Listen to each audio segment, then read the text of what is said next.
Ladies and gentlemen, welcome back for another video. It's that time I'm going to do our college football picks and predictions for week 8 of the 2025 college football season. What we're going to be focusing on today is our upset alert games. These are the top 25 games where the favorite team needs to potentially be on upset alert. I'm not saying they're going to lose them. It's just they need to take that game serious because there's a pretty decent chance here that the underdog could potentially be winning. First things first, though, guys, make sure to hit that like button. Make sure to subscribe. Drop your comment down below. Tell me who you think is going to win these matchups. If you want to sign up for one of our member teams, check out that pinned comment down below. Click on that link and sign up there. And let's jump right into it. October 18th, 12 p.m. on ABC. Number 10, LSU 5-1 versus number 17, the Vanderbilt Commodores 5-1. This is going to be in Nashville. Vanderbilt's going to be at home. Stadium should be packed here. This is top 25 versus top 25. And actually, Vandy, number 17, is the Vegas favorite against the LSU Tigers. That means that Vegas and the fans are letting them know they don't have a lot of faith in this LSU offense. Deservedly so. Nussmeier, they're not playing well. They're not passing well. They can't run the ball. Great defense, though. Top 15 national defense right now. Year 2 under Blake Baker. They've taken massive strides forward, but they got to get the offense back on track. The offense has never been a problem under Brian Kelly with LSU. Things have kind of switched the other way. Right now, Vanderbilt 60.8% chance to win. The Tigers a 39.2. Vandy's 2.5-point favorites, 49.5 over under. LSU 25.8 points a game. I'm pretty sure they've only scored over 20 like one time this year. They got to get the offense. They have to be a lot more aggressive passing the ball down the field. 258.5 passing, 115 rushing. That's not good enough. That leaves you at least be around 150. But they are only giving up 11.8 on the ground. And you know the old adage, defense does travel. Expect the defense to come here to Vanderbilt. They're going to be aggressive. The goal here, get Diego Pavia on the ground. Diego Pavia, almost 1,500 yards, 14 touchdowns, 4 picks. He's also the team's leading rusher, 352 yards on the ground with 2 rushing touchdowns. He does a little bit of everything. He's about 70% of this team offense. If you can stop Diego Pavia, you can stop the Vanderbilt offense because he amounts for all of it right now. This is like his 15th year of college football practically. He's a super senior. Stowers having a great season. Vandy overall 43.2 points a game, throwing for 258.8, running for 208.7. Very balanced team here. They can move the ball, and they were even able to move it against that Alabama defense. They're giving up 19.3 points a game. But really, have they been truly tested yet? They played one good team. They lost to Alabama. They are the favorites here, but I think LSU's defense here will show up on the road. They get aggressive. They shut down the rushing attack. They put Diego Pavia into third and long situations, potentially force some turnovers. LSU wins this one, pulls off the upset technically, 26-20. And this next one's a very difficult game to call on ESPN at 12 p.m. Number 12, Georgia Tech Yellow Jackets, undefeated 6-0. Are they really the number 12 team in the nation? Some would say no, some would say yes, but the fact of the matter is they continue to win. They are undefeated out of one of the Power 4 conferences. They'll be on the road here versus the 4-2 Duke Blue Devils. Manny Diaz's team, do not underestimate Duke here. They got some good quarterback play. Right now, Duke at home, 61.8% chance to win. Georgia Tech, 38.2% chance. Duke, the unranked team, 3-point favorites, a 61.5 over under. Vegas sees a lot of points being scored. Georgia Tech, they're averaging 36.7 points a game. Throwing for 238.8, running for 238. That is a 50-50 balance offense, getting up 21 points a game. So much of this offense runs through Haynes King. He does a little bit of everything. 1,000 yards passing, 4 touchdowns, 1 pick. He's also the team's leading rusher, closing in on 500 with 9 rushing touchdowns. They have Jamal Haynes, great running back. Canyon having a pretty good season. Brent Key, what he does, he grounds and pounds. He runs the ball. He controls time of possession, keeps the ball away from the opponent's offense's hands. And they're going to have to do that to have a chance here. Duke, 36.5 points a game, throwing for 310, running for 157, giving up 25.5 points a game. But how about Mensa transferring in here, 1,900 passing yards, the leading ACC passer, one of the highest passers in the nation right now, 15 touchdowns, 2 picks. Shepard on the ground closing in on 500, and Barkett closing in on 500 receiving. This is a multiple type of offense. They can do a little bit of everything. They are at home. I did kind of waffle back and forth in this game. It's a really difficult one to call. I think this one is practically a pick-em. But I'm going to go with Georgia Tech inching out the victory on the road here, 30-27. We will revisit this game later this week, though. And then moving to the SEC at 3:30 p.m. on ESPN, number 4, the Texas A&M Aggies, 6-0, undefeated, top 10 roster in the country. Mike Elko, disciplined, hard-nosed coach. They're going to play defense. They're going to run the ball, but the passing attack's been working really good this season also. They'll be going up against the 2-4 Arkansas Razorbacks at Arkansas. Sam Pittman's been fired. Bobby Petrino back at the helms again for round 2 with the Razorbacks. Still one of the best offensive minds of the last 2 decades. Right now, Arkansas at home, 30% chance to win. The Aggies, a 70% chance. Heavy favorites. A&M 7.5-point favorites. 62.5 over-under. This is 2 offenses that can both light it up. The Aggies obviously led by Marcel Reed. 12 touchdowns, 4 picks, 1,500 yards. He's also a dual-threat quarterback. He will run it if you flush him out of the pocket. Moss is fully healthy now, 400 yards rushing, 6 rushing touchdowns. Craver, one of the best wide receivers in the nation, easily a top 3, some might say number 1. 32 receptions, 634 yards. This guy is a machine. Just throw the ball up, he will come down with it. But Arkansas, they can also score some points. Taylon Green, 1,700 passing yards, 14 touchdowns, 5 picks. Washington Jr. almost 600 on the ground. Green has 500 on the ground himself. Well over 2,000 yards of total offense for him. Blake closing in on 500 receiving. They're averaging 36.3 points a game. Arkansas can score some points, but gosh, they give up a lot of points. This game's going to be a shootout. Might be some fireworks. Could easily come down to the final possession. They're throwing for 293.3. Running for 218.2, 500 yards of offense a game. They're giving up 30.7. The Aggies will be able to move the ball. There's no doubt about that. You guys can completely call me crazy on this one. I get it. I understand. It makes no sense. I'm going to go Arkansas. For some reason, I'm feeling it. Give me the Razorbacks pulling off the upset, 30-28.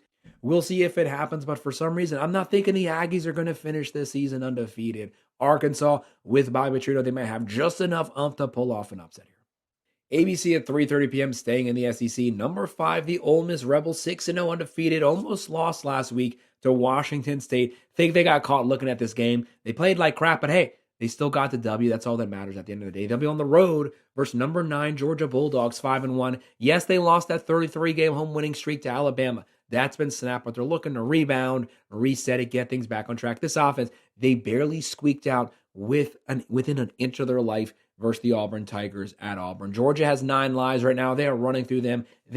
Things just continue to bounce in their favor, finding ways to win. That's all that you can ask for, though. But this offense needs some fine-tuning. This is not the best Georgia team. This is probably the worst Georgia team we've seen in the last 5 to 6 seasons. Still a very talented team. Still a top 10 overall roster, top 5 overall roster. But I have a lot of questions about the offense, the passing attack, and really about the rushing, and mainly about Bobo's offensive play calling. I don't like his play calling, but that's the way Kirby Smart wants him to call plays. Right now, Georgia, 69.7% chance to win. The Rebels, a 30.3%. This is Lane Kiffin's team. You know they're going to be able to score points. That's what they do.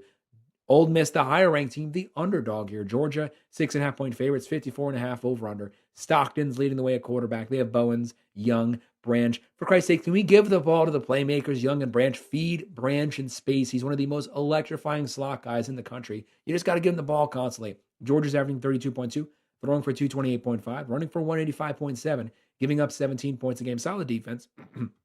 Ole Miss, 37.8 points a game, throwing for 311, running for 204.3, giving up 19.2. Shambliss takes over for Simmons. Hasn't even been the quarterback the entire season. Already 1,300 yards, 7 touchdowns, 1 picks. He's not a dual-threat quarterback, but he will run, but he wants to beat you with his arm. They have Lacey closing in on 600, Wallace closing in on 400, but George is at home. If this was at Ole Miss, I would honestly pick the Rebels to win, but it's not. It's in Athens. Give me Georgia, 28-24, close game.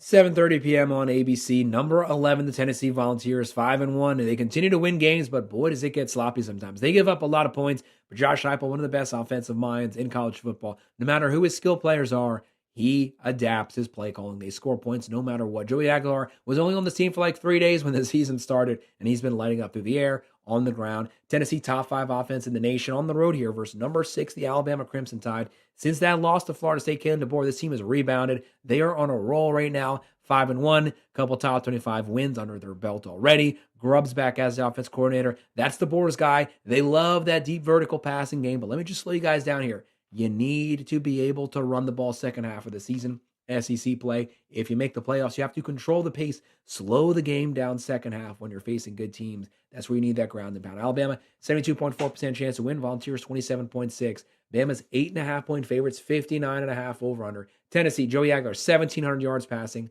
14 touchdowns, 5 picks. Bishop, 500 on the ground. Brazel, 600 through the air. They're averaging 48.2, throwing for 317.8, running for 210, giving up 29.3. Alabama, 34.8 points a game, throwing for 304.5, very pass heavy, only running for 126.5. They have to get that number up. It is working so far, but it will come back to haunt them if they cannot consistently run the ball when everyone knows they're going to run. Third and short, fourth and short. They're only giving up 17.3 points a game. Simpson's looking like a Heisman guy right now.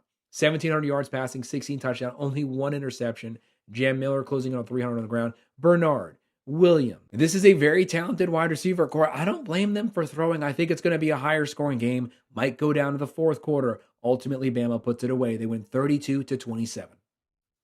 And as fun as that game is, this next one might be the game of the weekend in terms of fireworks, just great quarterback play. 7:30 p.m. NBC, number 20, the USC Trojans, 5-1. Welcome back to the top 25. How about Mayava doing everything for this team? Lincoln Riley, the best offensive mind in college football, in my personal opinion. They'll be on the road here versus number 13, Notre Dame, Fighting Irish, 4-2. Both these teams need this win bad. USC here, they've already lost one. If they were to lose this one, they'd have to win out to have a shot to make the playoffs, and they still have Oregon on their schedule. If they win out, they still have one mulligan left over with a pretty decent schedule. They can make the playoffs. Same thing for Notre Dame. They've already dropped two, one to the number 2 team, one to the number 4 team. They lost both those games by a combined 4 points. This is a really good team. The offense is cruising. Defense is back to last season standard. They finished last year number 3 defense in the nation. Started out the season awful. They've gotten things back on track. Props to Marcus Freeman there. The offense is rolling. Zero room for error. They cannot afford to lose any more games this season. They have a 68.8% chance to win at home. USC, a 31.2% chance. The Irish, 8.5-point favorites. 61.5 over-under. Trojans, 45.5 points a game. Throwing for 325.8. Running for 226.5. Almost 600 yards of offense a game. Giving up 21.3. Defense, year 2 with D'Anton Lynn looks really good. Mayava, 1,900 yards passing, 13 touchdowns, 2 picks. Jordan's banged up. But the depth of that running back room showed last week where they out-muscled Michigan at the line of scrimmage here. Notre Dame plays the same type of football as Michigan. Offensive line, defensive line, line of scrimmage football. Lemon, Lane, 2 of the best wide receivers in the nation. One of the best wide receiver cores in the nation. On the other side, C.J. Carr slinging it up and down the field. First season starting. He's having a great year, 13 touchdowns, 3 picks. Love, Pierce, Faison, Greathouse. So many veteran weapons on the team. I think that might make the difference down the stretch. The Irish win it at home, 33-27. But guys, this game's a pick 'em. SEC Network, 7:45 p.m. Number 16, Missouri Tigers, 5-1. That lone loss last week to Alabama. But boy, did they put up a fight. They even almost pulled off the upset. On the road versus 3-3 Auburn Tigers. Poor Hugh Freeze. They just cannot buy when every call is not going their way. The ball keeps bouncing the other way. A lot of things are holding this team back. It seems like they're the team that's destined right now for just nothing to go their way and for them to finish with like a 6-6 record. That's a sad thing because they have a good ground game, a lot of talent, talented roster, great defense. Auburn, 46.3% chance to win. Mizzou, 53.7%. Mizzou is the underdog, though. Auburn, 1.5-point favorites, 44.5 over-under. Jackson Arnold, we got to learn how to throw the ball, man. We need to have a vertical passing game here to help out the rushing game. Cobb on the ground, 500 yards rushing. They have a very talented wide receiver core, but they need a quarterback who can distribute it. Perbula on the other side, Penn State would have loved to still have this guy. 1,400 yards passing, 11 touchdowns, 5 picks. Hardy got a little banged up last week, 800 yards rushing, 9 rushing touchdowns. Coleman closing in on 400. Mizzou, 41.7 points a game, throwing for 240.8, running for 270.5. This is what you call an extremely balanced offense. Only giving up 16.7 points a game. And they had that game they just barely lost last week. They're going to be out to make up for it. They want some revenge. Unfortunately for Auburn, again, they're bad luck. They have the revenge team coming into their house. They're having 24.7, throwing for 167.2, running for 164.2, giving up 17. If they had a capable offense, this would be a team who would be a very competitive matchup here. I have Mizzou winning this one on the road. They win it 23-20 and pull off the upset. 8 p.m. on Fox. This is a fun Big 12 matchup. Number 23, the Utah Utes, 5-1. Kyle Whittingham, the second longest tenured coach in the country, and this team is physical, one of the best offensive lines, and they have a really good offense this season. They never have a great offense. They have one this year and a good defense to back it up. They're on the road versus number 15 BYU Cougars. Almost lost last week. Undefeated 6-0. Freshman quarterback taking over. Retzlaff transferred out. Bachmeier stepped in perfectly. This is a team that wants to run the ball. Keep the ball away from the other team's offense. Played a really good defense, but will they be able to slow down Utah? This is a battle for the state of Utah, technically. BYU, 51% chance to win. The Utes, a 49% chance. Utah's 3.5-point favorites, 47.5 over-under. The Utes are averaging 39.5 a game, throwing for 211.5, running for 248.2, only giving up 13.8 points a game. Solid numbers. Dampier does everything. 1,200 yards passing, 400 yards rushing. Davis having a great season. BYU, Bachmeier leading the way here, 37.5 points a game, throwing for 210.2, running for 238. How about Martin here? Almost 700 yards on the ground, and they're also only giving up 14.7 points a game. Two of the best defenses in the Big 12. It's probably going to be a low-scoring game here, but turnovers could spell doom late third, fourth quarter. I think Utah pulls away then. They win 32-20. So those are the 7 or 8 games that really stood out to me out of our top 25 matchups that needed to be on Upset Alert. Guys, make sure to hit that like button, subscribe to the channel, drop your comments below. Who do you think is winning these games? If you want to sign up for one of our member teams, click on that pinned comment down below, sign up there, and I would definitely appreciate it. Of course, as always, thank you for watching.